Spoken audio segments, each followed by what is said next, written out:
بغیر وقت ضائع کیے خدا کے کلام کی طرف چلیں گے. اور آج صبح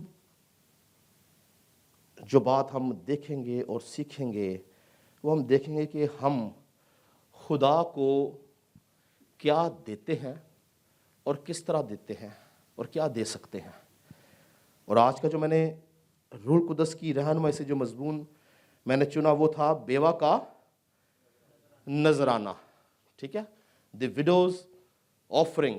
یہ ایک ایسی بیوہ جس کا ذکر ہمیں نئے عہد نامہ کے اندر ملتا ہے، جس نے خدا کے حضور وہ نذرانہ لے کے آئی. ہم اس عمل کے اندر سے دیکھیں گے اور سیکھیں گے کہ ہم کس طرح خدا کو دے سکتے ہیں. میرے ساتھ نکالیے گا مرکز کی انجیل اس کا 12واں باب اور اس کی 41 سے 44 آیت تک ہم کلام مقدس میں سے پڑھیں گے. مرکز کی انجیل اس کا 12واں باب 41 سے 44 آیت. پھر وہ ہیکل کے خزانہ کے سامنے بیٹھا دیکھ رہا تھا کہ لوگ ہیکل کے خزانہ میں پیسے کس طرح ڈالتے ہیں، اور بتھیرے دولت مند بہت کچھ ڈال رہے تھے. اتنے میں کنگال بیوہ نے آ کر 2 دمڑیاں یعنی 1 دھیلا ڈالا. اس نے اپنے شاگردوں کو پاس بلا کر ان سے کہا، میں تم سے سچ کہتا ہوں کہ جو ہیکل کے خزانہ میں ڈال رہے ہیں اس کنگال بیوہ نے ان سب سے زیادہ ڈالا، کیونکہ سبوں نے اپنے مال کی بہتات سے ڈالا، مگر اس نے اپنی ناداری کی حالت میں جو کچھ اس کا تھا یعنی اپنی ساری روزی ڈال دی. جی بس تو کیا لکھا ہے؟ خاص اور غور طلب آیت کیا، مگر اس نے اپنی ناداری، انگلش میں ورڈ یوز کیا گیا پاورٹی یعنی غربت کی حالت میں جو کچھ اس کا تھا یعنی اپنی ساری، کتنی جی؟ تھوڑی سی، ساری روزی ڈال دی. آج ہم دیکھیں گے کہ ہم خدا کو کیا دیتے ہیں اور کس طرح دیتے ہیں. کیا ہماری نیت خدا کو دینے کے لیے اس کنگال بیوہ کی طرح ہے؟ کیا ہم خدا کو جو اس نے ہمیں اتنا کچھ دیا ہے اس میں سے اس کو کچھ لوٹاتے ہیں؟ کیا ہم اس کی شکر گزاری کرتے ہیں یا نہیں کرتے؟ اس واقعہ میں جو غور طلب بات ہے وہ یہ ہے کہ خدا کو دینے کے لیے ہمیں بہت زیادہ دولت مند ہونے کی ضرورت نہیں ہے، یا ایسا نہیں ہے کہ ہمارا بہت زیادہ بینک بیلنس ہوگا تب ہی ہم خدا کو دے سکیں گے، یا جب ہمارے پاس بہت مال و دولت ہوگی تب ہم خدا کو دیں گے. بلکہ ہمیں مال و دولت کی ضرورت نہیں ہے، ہمیں بہت روپے پیسے کی ضرورت نہیں ہے. ہمیں ضرورت کس چیز کی ہے؟ اپنی نیت کی درستگی کی. ہمیں اپنی نیت کو درست کرنا ہے، ہمیں اپنی نیت کو ٹھیک کرنا ہے. ہمیں دیکھنا ہے کہ جو کچھ ہمارے پاس ہے وہ سب خدا کا ہے. یاد رکھیں ہمارے پاس ایک چیز اپنی نہیں ہے. یہ چلتی سانسیں، یہ اچھی صحت، اولاد، گھر بار، ہر چیز یہ خدا کی رحمت اور اس کی بخشش ہے. بائبل کہتے کہ ہم اپنی مرضی سے اپنا ایک بال بھی جو ہے وہ بیگا نہیں کر سکتے ہیں. تو پھر ہم کیسے کہہ سکتے ہیں کہ یہ سب کچھ میرا ہے؟ سب کچھ خداوند کا ہے، سب کچھ اسی کی دین ہے. اور جب ہم اس کے دیے ہوئے میں سے اس کو کچھ دیتے ہیں تو اس عمل کو بولتے ہیں شکر گزاری. ہم خدا کا خوف رکھتے ہیں. شکر گزاری خدا کے خوف کو ظاہر کرتی ہے. اور جب ہم اس کا حصہ اس کو نہیں دیتے تو اس کا مطلب ہے کہ ہم اس کی شکر گزاری نہیں کرتے، ہم اس کا خوف نہیں مانتے. شکر گزاری خدا کے خوف کو ظاہر کرتی ہے کہ خداوند جو کچھ تو نے مجھے دیا میں اس میں سے شکر گزاری تیرے پاس لے کے آیا ہوں. اور اگر آپ خدا کے پاس کچھ لے کے نہیں جا رہے تو اس کا مطلب ہے آپ خدا کی شکر گزاری نہیں کر رہے ہیں، آپ کی زندگی میں اس کا خوف نہیں ہے. آپ اس سارے مال کو، اس اچھی صحت کو، اس اولاد کو، اس اچھے روزگار کو مختار کے طور پر، مالک کے طور پر دیکھ رہے ہیں کہ آپ اس کے مالک ہیں، پر یاد رکھیں کہ آپ اس کے مالک نہیں ہیں، مالک ایک ہی ہے اور وہ خداوند ہے۔ پریز گاڈ، ہمیں اس کی شکر گزاری کرنی ہے۔ بہت سارے لوگوں کو ابلیس نے اس جال کے اندر پھنسا کے رکھا ہوا ہے۔ وہ پتہ کیا سوچتے ہیں اور کہتے ہیں، جب میرے حالات اچھے ہوں گے نا تب میں خدا کو دائیکی دوں گا۔ اور آپ یقین کریں ان کے حالات ساری زندگی اچھے نہیں ہوتے، کیونکہ وہ اس عمل سے گزرتے نہیں جس میں حالات کی بہتری ہونی ہے۔ وہ بیج بوتے ہی نہیں جہاں سے حالات بہتر ہوں گے۔ ابلیس ان کو اس غلط فہمی میں رکھتا ہے کہ تو جب تیرے حالات اچھے ہوں گے نا پھر تو بیج بونا۔ اکثر اوقات کچھ لوگ مجھے سال میں کبھی ایک آدھ دفعہ جب دائیں کی شکرگزاری تو پتہ کیا مجھے بولتے ہیں، وہ پیسہ بس لون ہے گیا 2 سال رہ گئے نا وہ ختم ہو گیا، پھر میں اپنی ریگولر دائیں داں گا۔ نہ وہ لون ختم ہوتا نہ کبھی دائیں پوری آتی ہے۔ اکثر اوقات لوگ کہتے ہیں پیسہ وہ میں پاکستان دے وچ کار شروع کیتا ہے، بس وہ 1 سال دا پروجیکٹ ہے گا، اور جس طرح مکے گا نا تو میں پوری دائیں داں گا۔ میں ہنس کے اس کی دائیں لیتا ہوں، دعا کرتا ہوں، نہ کبھی وہ سال ختم ہوتا ہے نہ کبھی دائیں آتی ہے۔ آپ نے دیکھا ہوگا میں پچھلے 4 سال سے مشکل سے میرے خیال سے یہ میرا 3را پیغام ہوگا دائیں کے بارے میں۔ دائیں کے بارے میں اس لیے بات نہیں کرتا کہ شاید کیونکہ ہمارے لوگوں کی مینٹیلٹی بڑی ڈیفرنٹ ہے، شاید پادری صاحب کو پیسوں کی ضرورت ہے۔ پادری صاحب کو پیسوں کی ضرورت نہیں ہے، خداوند پادری صاحب کے سارے معاملات پورے کرتا ہے اور خوبصورت طریقے سے کرتا ہے۔ یہ میری شکر گزاری ہے اور گواہی ہے کہ خداوند ایسے ایسے ذرائع میرے لیے پیدا کرتا ہے اور چرچ کے لیے پیدا کرتا ہے کہ آپ سوچ بھی نہیں سکتے ہیں۔ میں خدا کے مذبح کے اوپر آپ کو یہ گواہی دے رہا ہوں، جھوٹ نہیں بولتا۔ 4 سال سے میں فل ٹائم خدمت کر رہا ہوں، ایک دن ایسا نہیں ہوا کسی دن میں محتاج ہوا ہوں۔ حالات کیسے بھی ہیں، کرونا آیا، یہ آیا، بہت سارے معاملات ہم نے دیکھے۔ اس لیے دیکھیں یہ آپ کی انکریجمنٹ کے لیے ہے، یہ آپ کی برکت کے لیے ہے۔ اس کو پازیٹیو لیں۔ آج پیغام جو میں آپ کو دینے لگوں اس کو پازیٹیو لیں، مت سوچیں کہ یہ پیغام کیوں دے، یہ سوچیں کہ میں کس جگہ پہ کھڑا ہوں، کیا میں اس بیوہ کی مانند ہوں؟ آپ اس بیوہ سے بہت بہتر ہیں۔ ایویلویٹ کریں اپنی لائف کو اس کے ساتھ، اور ابلیس کے اس جال سے باہر آئیں۔ آپ مجھے ایک سمپل سی بات بتائیں، کیا ہم مہینے میں 1 دفعہ باہر کھانا کھاتے ہیں؟ 100-200 روپے کا ہم کھانا کھاتے ہیں؟ کیا ہم اس 100-200 میں سے 50 روپے خدا کے گھر میں نہیں ڈال سکتے؟ کیوں؟ کیونکہ ابلیس نے ہمارے ذہنوں پہ قبضہ کیا۔ وہ نہیں چاہتا کہ ہم پراسپیرٹی کی طرف بڑھیں، وہ نہیں چاہتا کہ ہم برکت کو حاصل کریں، وہ نہیں چاہتا کہ ہم اس قانون کے اوپر عمل کریں، اس قانون کی پاسداری کریں جو خدا کے کلام میں ہے۔ وہ نہیں چاہتا کہ ہم بیج بوئیں، وہ بیج بڑے پھلے اور اس کا ہم پھل کھائیں۔ اگر آپ بیج بوئیں گے ہی نہیں تو کھائیں گے کیا؟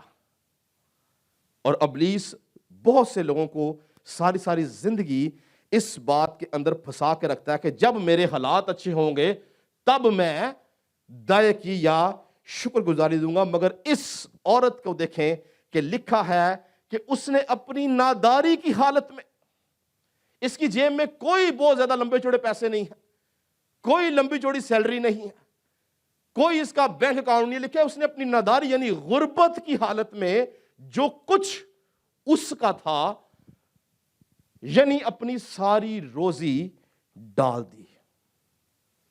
یہ اس کا ایمان تھا کہ جو کچھ میرے پاس ہے، اس نے 10% نہیں دیا۔ یاد رکھیں ہم 10% کی بات کرتے ہیں کبھی کبھی، اس نے 10% نہیں دیا، اس نے 100% ڈال دیا جو کچھ اس کے پاس ہے۔ یہ اس کا ایمان تھا۔ ناداری کی حالت میں، غربت کی حالت میں اس نے اس بات کو نہیں جانا، نہیں سوچا کہ میں کیا کروں گی۔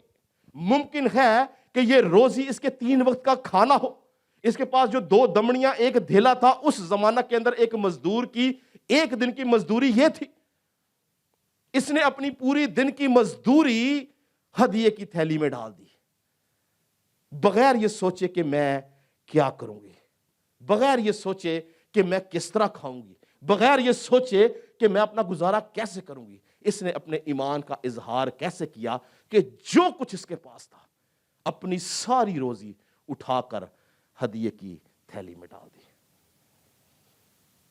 یاد رکھیں کہ جب ہم ایمان کے ساتھ خدا کے حضور اپنے ہدیے اور نذرانے لے کر آتے ہیں تو خدا کی قدرت ہمارے فائنانسز کے اوپر ٹھہری رہتی ہے، خدا کی قدرت ہماری اولاد کے اوپر ٹھہری رہتی ہے، خدا کی قدرت ہماری ہر ایک چیز کے اوپر ٹھہری رہتی ہے۔ ابلیس کبھی کسی چیز کو چھو نہیں سکتا، اس کی جرت نہیں ہے۔ کیوں؟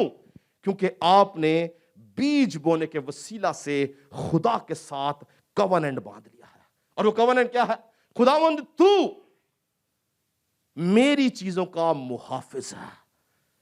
یہ محافظت کا بیج ہے، یہ سلامتی کا بیج ہے جو ہم خدا کی حضوری میں بوتے ہیں، اور اس بات کا اقرار کرتے ہیں خداوند سب کچھ تیرا ہے، میرا کچھ بھی نہیں ہے، اور ہم اپنی ہر ایک چیز کے چوگرد خدا کی باڑ کو لگا دیتے ہیں۔ مرد خدا ایوب، اس زمانہ میں کوئی چرچ نہیں تھا، کوئی ہیکل نہیں تھی، کوئی کہانت کا نظام نہیں تھا، کوئی ہدیہ نہیں لیا جاتا تھا، کوئی دائیکی کی تعلیم نہیں تھی، تو بھی مرد خدا ایوب اس زمانہ کے اندر خدا کے حضور شکر گزاری لے کر جاتا تھا، سوختنی قربانی لے کر جاتا تھا، اور لکھا ہے کہ جب اس کے بچے آپس میں ضیافت کرتے تو وہ اس سے اگلے دن صبح اٹھ کر اپنے بچوں کے لیے سوختنی قربانی چڑھاتا کہ کہیں میرے بچوں نے کوئی خطا نہ کی ہو، کوئی غلطی نہ کی ہو، ان سے کوئی گناہ سرزد نہ ہو گیا ہو، شاید وہ انہوں نے خدا کی تکفیر نہ کی ہو۔ اور اس کے اس عمل کے سبب سے آپ جانتے ہیں کہ خدا کی قدرت کیسے اس کو سنبھالتی تھی۔ اگر آپ کلام مقدس کو پڑھیں تو لکھا ہے کہ جو کچھ ایوب کا تھا اس کے چوگرد خدا کی باڑ تھی۔ یہ اس کے ان ہدیوں، نذرانوں اور قربانیوں کا نتیجہ تھا کہ اس کی ہر چیز کے چوگرد خدا کی باڑ تھی۔ نکالے ہم پڑھنا چاہیں گے اس بات کو، ایوب کی کتاب اس کا پہلا باب اور پہلی 5 آیات پہلے پڑھیں جی ذرا۔ اور ایک اور غور طلب بات کیا کہ یہ شخص لکھا ہے کہ اہل مشرق میں سب سے بڑا شخص تھا، امیر ترین شخص تھا، خدا کی قدرت اس کے ساتھ تھی۔ کیوں؟ کیونکہ یہ خدا کے حضور سوختنی قربانی گزارتا تھا۔ جی پڑھیں۔ اوس کی سرزمین میں ایوب نام ایک شخص تھا، وہ شخص کامل اور راست باز تھا اور خدا سے ڈرتا اور بدی سے دور رہتا تھا۔ اس کے ہاں 7 بیٹے اور 3 بیٹیاں پیدا ہوئیں۔ اس کے پاس 7,000 بھیڑیں اور 3,000 اونٹ اور 500 جوڑی بیل اور 500 گدیاں اور بہت سے نوکر چاکر تھے، ایسا کہ اہل مشرق میں وہ سب سے بڑا آدمی تھا۔ اس کے بیٹے ایک دوسرے کے گھر جایا کرتے تھے اور ہر ایک اپنے دن پر ضیافت کرتا تھا اور اپنے ساتھ کھانے پینے کو اپنی تینوں بہنوں کو بلوا بھیجتے تھے، اور جب ان کی ضیافت کے دن پورے ہو جاتے تو ایوب انہیں بلوا کر پاک کرتا اور صبح کو سویرے اٹھ کر ان سبوں کے شمار کے موافق سوختنی قربانیاں چڑھاتا تھا، کیونکہ ایوب کہتا تھا کہ شاید میرے بیٹوں نے کچھ خطا کی ہو اور اپنے دل میں خدا کی تکفیر کی ہو۔ ایوب ہمیشہ ایسا ہی کیا کرتا تھا۔ جی 9ویں اور 10ویں آیت پڑھ لیں ذرا۔ شیطان نے خداوند کو جواب دیا، کیا ایوب یوں ہی خدا سے ڈرتا ہے؟ کیا تو نے اس کے اور اس کے گھر کے گرد اور جو کچھ اس کا ہے اس سب کے گرد چاروں طرف باڑ نہیں بنائی ہے؟ تو نے اس کے ہاتھ کے کام میں برکت بخشی ہے اور اس کے گلے ملک میں بڑھ گئے ہیں۔ ہاللیلویہ۔ کیا لکھا ہے کہ تو نے اس کے اور جو کچھ اس کا ہے اس کے چوگرد کیا لگائی ہے جی؟ یہ باڑ کیوں تھی؟ ان سوختنی قربانیوں کے وسیلہ سے جو وہ خدا کے حضور گزرانتا تھا۔ یاد رکھیں آج ہمیں شاید سوختنی قربانی گزرانے کی ضرورت نہیں ہے۔ کیوں؟ کیونکہ خدا یسوع مسیح نے ہمارے لیے اپنے بدن کی سوختنی قربانی گزران دی ہے، مگر آج ہم کیسے قربانی دے سکتے ہیں؟ اپنے مال کی قربانی، اپنے پیسے کی قربانی۔ جب کبھی ایوب قربانی کرتا تھا تو وہ خدا کے اور اپنے بیچ میں عہد باندھ لیتا تھا. ہم خدا کو باؤنڈ کر لیتے ہیں اس بات پہ کہ خداوند میرا جو کچھ ہے وہ تیری ذمہ داری ہے, تو اس کی حفاظت کر. پر اگر ہم خدا کے ساتھ عہد نہیں باندھتے, ہم قربانی دیتے ہی نہیں ہیں, ہم جو کچھ ملتا ہے وہ کھا جاتے ہیں, تو کیا خدا حفاظت کرے گا؟ کیا ہماری چیزوں کے چوگرد باڑ لگے گی؟ نہیں, بلکہ ہم کھلا چھوڑ دیں گے کہ ابلیس آئے اور بربادی پیدا کرے. پر جب ہم خدا کا حصہ اس کے پاس لے کر جاتے ہیں, اس کی شکر گزاری کرتے ہیں, تو ملاکی کی کتاب میں لکھا ہے کہ میں ٹڈی کو تمہاری خاطر ڈانٹوں گا کہ وہ تمہارے زمین کے حاصل کو خراب نہ کرے. ٹڈی ابلیس کو ظاہر کرتی ہے اور زمین کا حاصل ہمارے روزگار کو ظاہر کرتا ہے. پر کب؟ جب ہم اس کے حضور ڈالتے ہیں, اس کا حصہ اس کو دیتے ہیں, اس کی شکر گزاری کرتے ہیں, اس کو کوننٹ میں لے لیتے ہیں, اس سے عہد باندھ لیتے ہیں, اس سے حفاظت کی درخواست کرتے ہیں, تب وہ ہماری حفاظت کرتا ہے. ورنہ میں بے شمار ایمانداروں کو دیکھتا اور سنتا ہوں, مجھے افسوس ہوتا ہے اس بات پہ کہ ان کے بچے آئے دن ہاسپٹلوں کا شکار ہیں. ان کا پیسہ ہاسپٹلوں کی نظر ہے, ان کا پیسہ قرضوں میں جا رہا ہے, ان کا پیسہ اس طرح سے ضائع ہوتا ہے کہ ان کو سمجھ نہیں آتی. کیوں؟ کیونکہ ان کے پیسے کے اور ان کی چیزوں کے چوگرد خدا کی باڑ نہیں ہے. خدا ان کی خاطر ٹڈی کو نہیں ڈانٹتا. کیوں؟ کیونکہ انہوں نے الاؤ ہی نہیں کیا خداوند کو. پر جب ہم ایمانداری کے ساتھ, دیانتداری کے ساتھ خدا کا حصہ خدا کو دیتے ہیں, تو یاد رکھے خدا ہماری خاطر ٹڈی کو یعنی ابلیس کو ڈانٹتا ہے. نکالے جی ملاکی کی کتاب, یہ پڑھ لیں ذرا حوالہ. ملاکی کی کتاب اس کا 3 باب, اس کی 6 آیت سے 11 آیت ذرا پڑھ لیں. کیونکہ میں خداوند لا تبدیل ہوں, اس لیے اے بنی یعقوب تم نیست نہیں ہوئے. تم اپنے باپ دادا کے ایام سے میرے آئین سے منحرف رہے اور ان کو نہیں مانا. تم میری طرف رجوع ہو تو میں تمہاری طرف رجوع ہوں گا, رب الافواج فرماتا ہے. لیکن تم کہتے ہو کہ ہم کس بات میں رجوع ہوں؟ کیا کوئی آدمی خدا کو ٹھگے گا؟ پر تم مجھ کو ٹھگتے ہو اور کہتے ہو ہم نے کس بات میں تجھے ٹھگا؟ دیکی اور ہدیہ میں. پس تم سخت ملاؤن ہوئے کیونکہ تم نے بلکہ تمام قوم نے مجھے ٹھگا. پوری دیکی ذخیرہ خانہ میں لاؤ تاکہ میرے گھر میں خوراک ہو, اور اسی سے میرا امتحان کرو. رب الافواج فرماتا ہے کہ میں تم پر آسمان کے دریچوں کو کھول کر برکت برساتا ہوں کہ نہیں, یہاں تک کہ تمہارے پاس اس کے لیے جگہ نہ رہے. اور میں تمہاری خاطر ٹڈی کو ڈانٹوں گا اور وہ تمہاری زمین کے حاصل کو برباد نہ کرے گی, اور تمہارے پاکستانوں کا پھل کچا نہ جھڑ جائے گا. رب الافواج فرماتا ہے. پریز گاڈ. تو کیا لکھا ہے؟ میں تمہاری خاطر کس کو ڈانٹوں گا جی؟ ٹڈی کو یعنی ابلیس کو ڈانٹوں گا کہ تمہاری زمین کے حاصل یعنی تمہاری جاب کو, تمہارے بزنس کو خراب نہ کرے. ہماری جاب میں مسئلے مسائل کیوں آتے ہیں؟ ہمارے روزگار میں کیوں ہمیشہ بدحالی رہتی ہے؟ کیونکہ ہم خدا کا حصہ نہیں دیتے اور ابلیس وہاں پہ بیٹھا رہتا نہ کہ خدا. اور آگے لکھا کہ تمہارے پاکستانوں کا پھل کچا نہ جھڑے گا. یہ کچھ مفکرین کا یہ کہنا ہے کہ یہ مس کیریج کی بات کی گئی ہے کہ جن عورتوں کا مس کیریج ہو جاتا ہے, یعنی اولاد کی حفاظت کو ظاہر کرتا ہے. جب ہم خدا کا حصہ دیتے ہیں تو خدا ہماری اولاد کی محافظت کرتا ہے, ان کی حفاظت کرتا ہے. خدا کی قدرت ہماری اولاد کے اوپر ٹھہری رہتی ہے. خدا کا ہاتھ ہماری اولاد کے اوپر ٹھہرا رہتا ہے. خدا ہمارے فائنانسز کو کنٹرول کرتا ہے.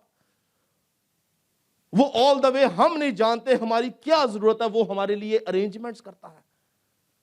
میں اگر آپ کو اپنی پچھلی 4 سال کی گواہیاں سناؤں تو آپ یقین کریں کہ وقت ختم ہو جائے گا, گواہیاں نہیں ختم ہوں گی کہ خداوند نے کس طرح سے قدرت کے ساتھ جب کبھی مجھے جو کچھ چاہیے خداوند کیسے لے کے آیا میرے لیے. اور میں خداوند کی قدرت کو یاد کرتے ہوئے کہتا ہوں کہ خدا نے ایلیا کو کوے بھیجے, خدا مجھے بھی کوے بھیجتا, پر وہ کوے جو ہوتے ہیں وہ پینٹ کوٹ والے کوے ہوتے ہیں. یعنی خدا مہیا کرتا ہے. کس طرح سے خداوند ضروریات کو پورا کرتا ہے؟ جب آپ اس کا حصہ اس کو دیتے ہیں.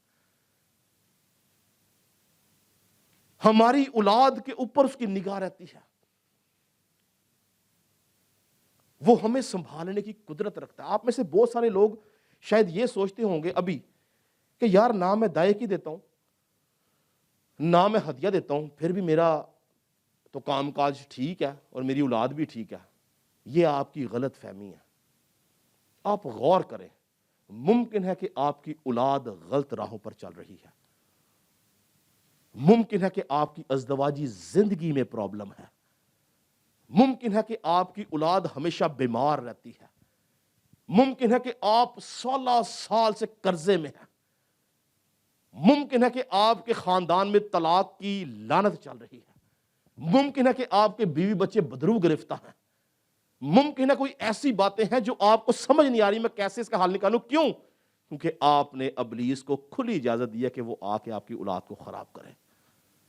آپ نے اپنے فائنانسز کے وسیلہ سے خدا کے سامنے شکر گزاری نہ رکھنے کی وجہ سے اپنے خاندان کے چگرد خدا کی باڑ کو نہیں کھینچا ہے۔ آپ یقین کریں، میں نے اپنی آنکھوں سے ایسے لوگوں کی جوان اولادیں مرتے دیکھیں جنہوں نے خدا کے گھر کی چوری کی یا خدا کا حصہ خدا کو نہیں دیا۔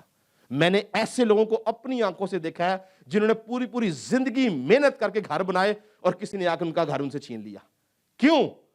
کیونکہ انہوں نے خدا کا حصہ خدا کو نہیں دیا۔ مت سوچیں کہ میرا سب کچھ ٹھیک ہے، میں تو خدا کو کچھ دے نہیں رہا، سب کچھ ٹھیک ہے۔ یاد رکھیں ایک دن یو ہیو ٹو پے۔ اور بائبل کلیئر ہم نے پڑھا، کیا لکھا ہے؟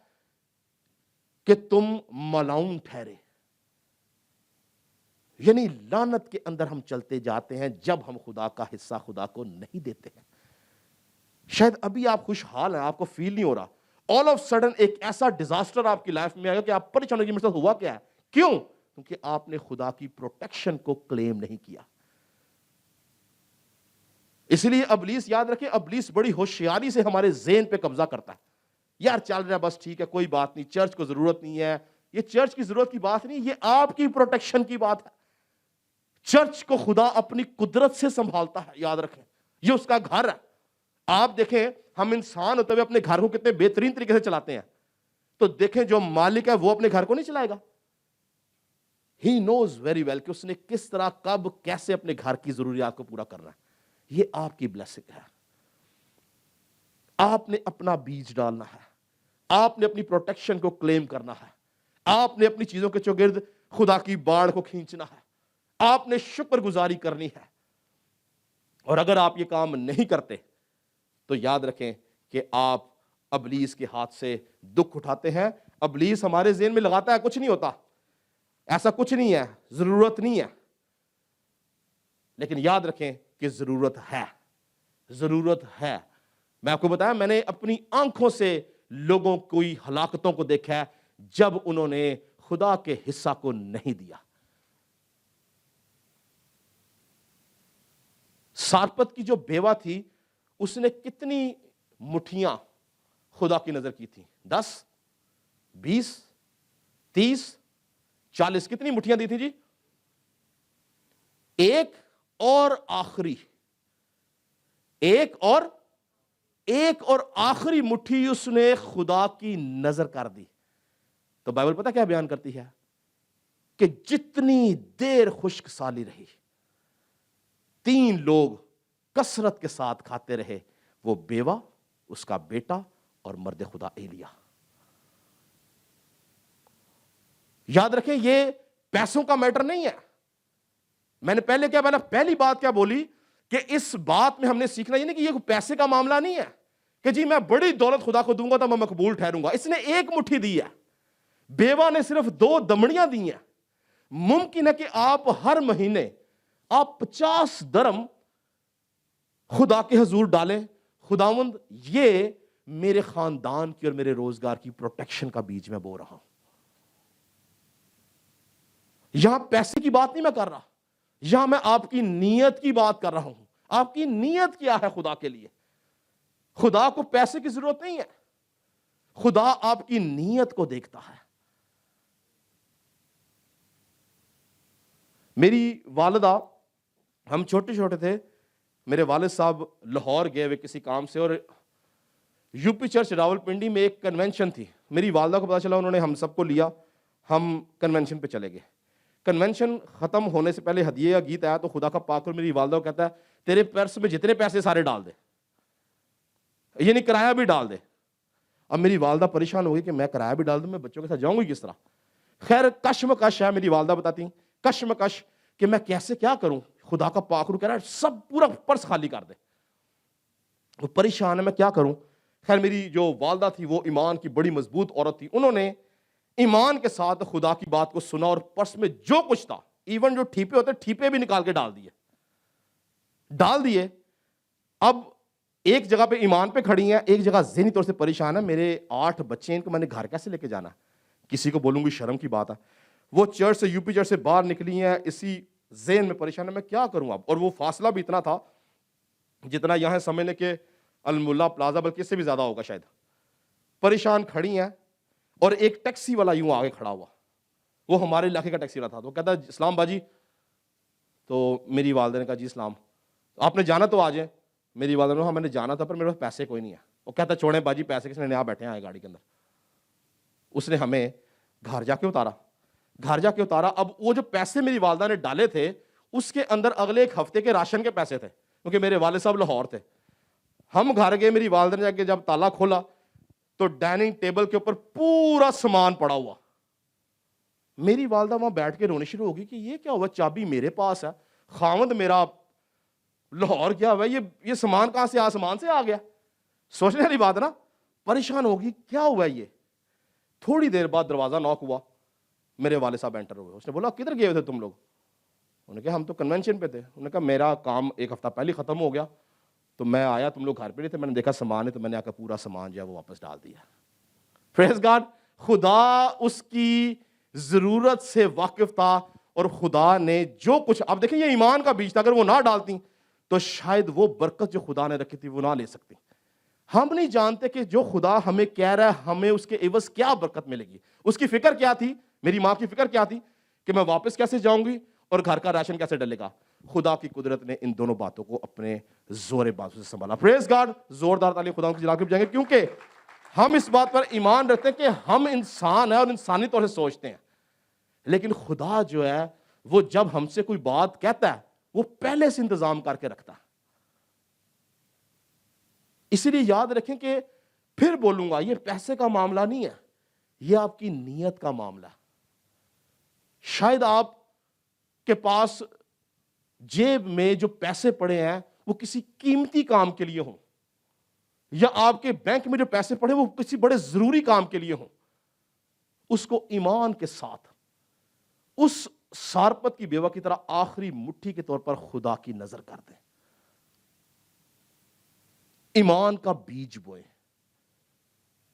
آپ کے پاس اگر 10 درہم ہے, اس کو ایمان سے دعا کر کے بولے خداوند میں آج ایمان کے ساتھ اس بیج کو بوتا ہوں کہ تم میری حفاظت کر. اور جو کچھ خداوند آپ کو دیتا ہے دیانتداری سے آپ اس کا 10واں حصہ خدا کے حضور لے کے آئیں. اور کیا لکھا ہے کہ تم آزما کے دیکھو کہ میں آسمان کے دریچے کھول کے تمہیں برکت دوں گا کہ تمہیں سنبھالنے کی جگہ نہ رہے گی تمہارے پاس, کہ تم اس کو کس طرح رکھو گے, کہاں رکھو گے, ہم نہیں جانتے ہیں. جب ہم ایمان کے ساتھ خدا کے حضور جھک جاتے ہیں, جب ہم کسی کے پاس جاتے ہیں کسی شادی میں یا کسی سالگرہ میں, تو ہم کیا خالی چلے جاتے ہیں؟ بتائیں. ہم اپنی طاقت کے مطابق اس شخص کی عزت کرنے کے لیے ہم اس کو تحفہ دیتے ہیں, یا ہم پیسے دیتے ہیں, یا ہم اس کی رسپیکٹ کرتے ہیں. ایسے ہی ہے نا, ہم اس کی عزت کرتے ہیں اس تحفے کے وسیلہ سے, اس پیسے کے وسیلہ سے. اور وہ تحفہ یا وہ پیسہ یا جو وہ انعام ہے وہ ہم اپنی رسپیکٹ کے لیے بھی لے کے جاتے ہیں. پر جب ہم خدا کے حضور آتے ہیں, کیا ہم خدا کی رسپیکٹ کرتے ہیں؟ کیا ہم خدا کی عزت کرتے ہیں جس کے وسیلہ سے ہمیں سب کچھ دیا گیا ہے, جس کی وساست سے ہم زندہ ہیں؟ شاید کسی شادی میں نہ آ جائے تو آپ زندہ رہیں گے, پر اگر آپ سے چلتی سانسیں چھین لی جائیں تو آپ زندہ رہیں گے. تو سوچیں جس مالک نے ہمیں سب کچھ دیا ہے, ہم اس کی رسپیکٹ کرتے ہیں, ہم اس کو کچھ دیتے ہیں, ہم جو کچھ اس نے دیا ہے ہم اپنے سے کچھ نہیں دے رہے، جو کچھ اس نے دیا ہے اس میں سے اس کے پاس اس کا حصہ لے کے آتے ہیں. ہم بھلے کہتے رہے کہ خداوند تو بڑا بھلا ہے، تو عظیم ہے، تو یہ ہے، تو وہ ہے، پر ہم اس کی رسپیکٹ نہ کریں، کوئی فائدہ ہے؟ ہم یہ بولیں، روز نعرہ لگائیں کہ یو اے گورنمنٹ بڑی زبردست ہے جی، یہ بڑی فرمڈ ہے جی، ان کا یہ قانون کی بالادستی ہے جی، یہاں پہ بڑا اچھا انتظام ہے، یہ ہے وہ ہے، اور باہر نکلیں اور ریڈ لائٹ توڑیں. تو آپ کے جو آپ نعرے بازی کر رہے ہیں اس پہ آپ کو ریڈ لائٹ پہ چھوٹ ملے گی؟ قانون اپنی جگہ پہ ہے، یہ بھی خدا کا قانون ہے، یہ کلام کا فیصلہ ہے، اور کلام کا فیصلہ یاد رکھیں وہ تبدیل نہیں ہو سکتا. جو تھوڑا بوئے گا وہ تھوڑا کاٹے گا، جو زیادہ بوئے گا وہ، اور جو بوئے گا ہی نہیں وہ کاٹے گا. سوچیں نا، چلے تھوڑا بویا تو تھوڑا کاٹ لیں گے، زیادہ بویا تو زیادہ کاٹ لیں گے، اور اگر بویا ہی نہیں ہے تو پھر کیا کاٹیں گے؟ بولے جواب دیں. کچھ بھی نہیں کاٹیں گے. اس لیے دیکھیں کہ آپ کسی ایک کیٹیگری میں ضرور آئیں، یا تھوڑا بوئیں یا زیادہ بوئیں. تھرڈ کیٹیگری ڈینجرس ہے، کچھ بوئیں گے نہیں تو کاٹنا کچھ بھی نہیں ہے. کلیسیا پاکستان کی غربت کی سب سے بڑی وجہ یہ ہے کہ وہ خدا سے صرف مانگنا جانتی ہے، اس کو دینا نہیں جانتی. اس لیے سب سے زیادہ غربت کا شکار یہ ہے. ہم خدا سے 10 چیزیں مانگے، خدا مجھے یہ دے، یہ دے، یہ دے، یہ دے، پر جو کچھ خدا کو دینا چاہیے اس کے بارے میں ہم بڑے معصوم ہیں، کیونکہ ہمیں نہیں پتا کہ اس کے ہم نے کس طرح دینا ہے. دل نہیں چاہتا ہمارا، ابلیس نے قبضہ کیا ہوا ہے. پھر بولوں گا یہ پیسے کا معاملہ نہیں ہے، یہ بہترین اگزامپل ہے ہمارے لیے، یہ نیت کا معاملہ ہے. آپ اگر ایویلویٹ کریں اپنی لائف کو، میں کچھ چیزیں اس میں بتاتا ہوں. یہ عورت بیوہ تھی، یہ عورت بیوہ تھی. آج یہاں موجود اس سے بہت بہتر لوگ بیٹھے ہوئے ہیں. اس کے بارے میں لکھا ہے یہ کنگال تھی، یعنی اس کی حالت خراب تھی، ناداری کی حالت میں، غربت میں تھی. آپ یو اے میں، غربت نہیں ہے آپ کے پاس، آپ غریب نہیں ہیں. غربت کچھ اور چیز ہے، غربت کے معنی بڑے ڈینجرس ہیں. آپ غربت کے اندر نہیں ہیں. تیسری بات، اس نے پیسے کہاں ڈالے ہیں جی؟ اس نے پیسے ڈالے ہیں ہیکل کے اندر. یو اے میں ایک بہت بڑی مصیبت پتہ کیا؟ لوگ ہیکل میں پیسہ نہیں ڈالتے اور 10 قسم کی جگہوں میں پیسہ ڈال دیتے ہیں. اکثر اوقات مجھے سننے میں پیسہ میں پاکستان دے وچ 10 اے سی لوائے نے جی، اور میں جی انہوں نے کرسمس سے کھانا کھوایا جی. جس ہیکل کا آپ حصہ ہیں، جو ذخیرہ خانہ جہاں پہ ہونا چاہیے، وہاں پہ آپ ایک درہم نہیں دیتے، اور ابلیس آپ سے، آپ یہ سوچتے ہیں کہ شاید وہاں پہ جو آپ جا رہے ہیں اس کا اجر نہیں ہے. یہ قانون کے خلاف ہے، یہ قانون کے خلاف ہے. آپ کو ابلیس جو ہے وہ ذہنی طور پر کنٹرول کرتا ہے کہ یار وہاں پہ دے دے، کوئی فرق نہیں پڑتا، بیوہ کو کھانا کھلا دے، اسے گھر کا رینٹ دے دے. یہ ساری کی ساری چیزیں فضول ہیں، یاد رکھیں میری بات. ہاں یہ اس وقت آپ کو فائدہ دیں گی جب آپ ترتیب سے چل رہے ہیں، جب آپ پہلے خدا کے گھر کا حصہ نکال رہے ہیں. اب جو کچھ آپ کے پاس ہے آپ پیچھے کلیسیا کو بھیجیں، آپ غریبوں کی محتاجوں کی مدد کریں، آپ بیواؤں کے رینٹ دیں، جو کچھ کرنا چاہتے ہیں آپ کریں، پر پہلے خدا کا حصہ نکالیں. ابلیس جانتا ہے اور وہ اس بیج کو خراب کرتا ہے. وہ ہمیں خدا کے گھر کے اندر بیج ڈالنے سے روک لیتا ہے تاکہ ہماری برکتیں رک جائیں. پر یاد رکھیں کہ جو ہیکل یا ذخیرہ خانہ وہ یہ جہاں پہ آپ جاتے ہیں، وہاں پر آپ کو خدا کا حصہ دینا ضروری ہے. آخری بات اگر ختم کروں گا، آپ کو یاد ہوگا میں نے کچھ ہفتے پہلے بتایا کہ میں ایک ڈاکومنٹری دیکھ رہا تھا. ایک شخص کو خدا نے، خادم کو خدا نے رویا کے اندر یہ توفیق دی کہ وہ روحانی عالم کے اندر جا کے دیکھ سکتا. تو اس نے بولا کہ میں نے ایک چرچ کے باہر دیکھا، چرچز کے باہر دیکھا. کہتا ہے کہ خدا کے فرشتے وہاں پر کھڑے تھے، اور ان فرشتوں نے 3 بار کانگریگیشن کو یعنی کلیسیا کو بلیس کیا. پہلی بار اس وقت جب کلیسیا کا ٹائم تھا 11 بجے، اور جو لوگ 11 سے پہلے یا پورے 11 بجے چرچ میں انٹر ہوئے، فرشتوں نے ہاتھ بڑھا کر ان کو برکت دی. دوسری بار فرشتوں نے کب برکت دی؟ جب کلیسیا یعنی کانگریگیشن نے ہدیہ ڈالا خدا کے حضور، فرشتوں نے کلیسیا کو برکت دی. اور تیسری اور آخری ٹائم کلیسیا کو فرشتوں نے کب برکت دی؟ جب خدا کا خادم کلمات برکات دے رہا تھا، ان برکات کے ساتھ ان فرشتوں نے کلیسیا کو برکت دی۔ تو آپ سوچیں کہ یہ 3 اہم مراحل ہوتے ہیں جس کے اندر خدا کے فرشتے یہاں موجود ہوتے ہیں۔ اسپرچل ریالم کے اندر جو ہمیں بلیس کرتے ہیں وہ ہماری نیت کو دیکھ رہے ہوتے ہیں۔ اس لیے آج وقت ہے کہ خداوند کو دینا سیکھیں، اس بیوہ کے کردار سے سیکھیں کہ اس کے پاس کچھ نہیں تھا، جو کچھ تھا اس نے وہ خدا کی نظر کر دیا۔ میں ایمان رکھتا ہوں اس عورت کا، اس بیوہ کا فیوچر بائبل میں نہیں بتایا گیا، پر میں اس بات پر ایمان رکھتا ہوں کہ جس طرح خدا نے سارپت کی بیوہ کو برکت دی، خدا نے اس عورت کو بھی برکت دی ہوگی۔ پریز گاڈ، کیونکہ خدا قادر وہی خدا جو ایلیا کے زمانہ میں تھا، وہی خدا اس زمانہ میں تھا، اور وہی خدا آج کے زمانہ میں موجود ہے۔ اسی لیے ایمان کے ساتھ آج عہد کریں۔ میں دیکھتا ہوں کہ لوگ کلام سنتے ہیں لیکن اس کے باوجود وہاں کے وہیں رہتے ہیں، اسی لیے وہ سٹک رہتے ہیں اپنی مشکلات، اپنی مصیبتوں میں۔ میں پھر بولوں گا، یہ پیسے کی بات نہیں ہے۔ اگر آپ کی آمدن کم ہے، آپ کے اخراجات زیادہ ہیں، آپ ایک 100 درم نکال سکتے ہیں، جسٹ 100 درم۔ ہم ہفتے میں ایک دفعہ کھانا کھا لیتے ہیں اتنے کا۔ نیت باندھے، خداوند یہ میرا 100 درم جو ہے نا مہینے کا، یہ خداوند میری شکر گزاری تیرے حضور لے کے آ رہا ہوں، تو میری معاملات کی حفاظت کر۔ بس اتنی سی بات ہے۔ اگر آپ 100 درم بھی نہیں دے سکتے، آپ کی سیلری کم ہے، آپ 50 درم نکالیں، کیونکہ میں پھر بول رہا ہوں یہ